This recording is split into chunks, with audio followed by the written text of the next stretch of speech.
Hi, everyone. My name is Michael Millerman. Thank you for considering this course, a philosophical analysis of manliness or masculinity.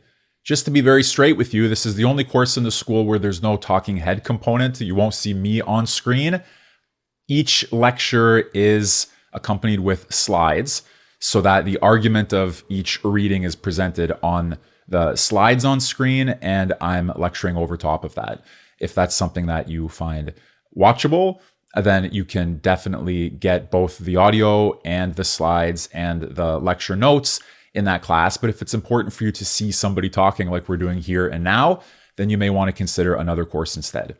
What the philosophical analysis of masculinity or manliness course does is consider through the lens of the history of political philosophy, the ways in which the standard of manliness has changed.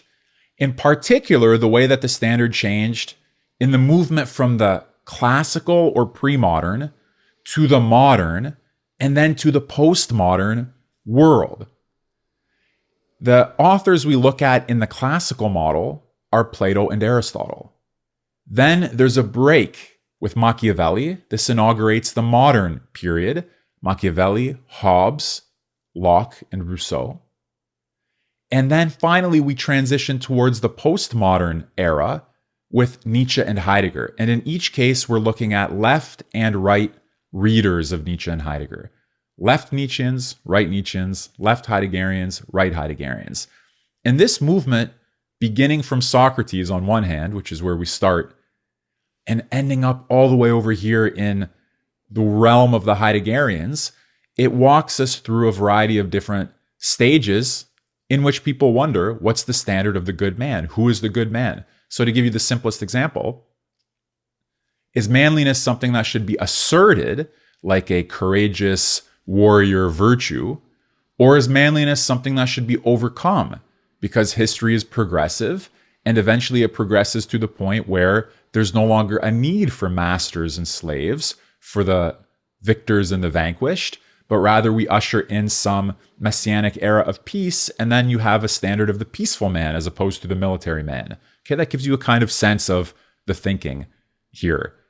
The standard of manliness as a function of the history of political philosophy, considered in terms of its stages and phases.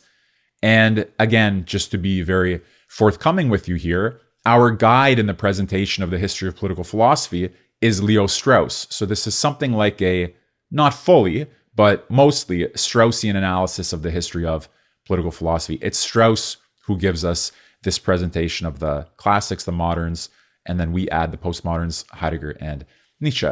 So I hope that you enjoy the course. I tried to make it great for you.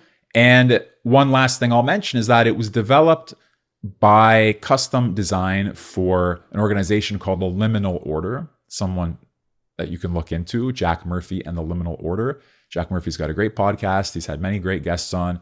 It's been my good fortune to join him a few times. So credit to the Liminal Order for sponsoring the creation of this course. And if you'd ever like to consider sponsoring the creation of a course, please don't hesitate to reach out. Well, there you go. I hope that you enjoy the philosophical analysis of manliness, and do feel free to browse if you think there's some other course that could better fit your needs.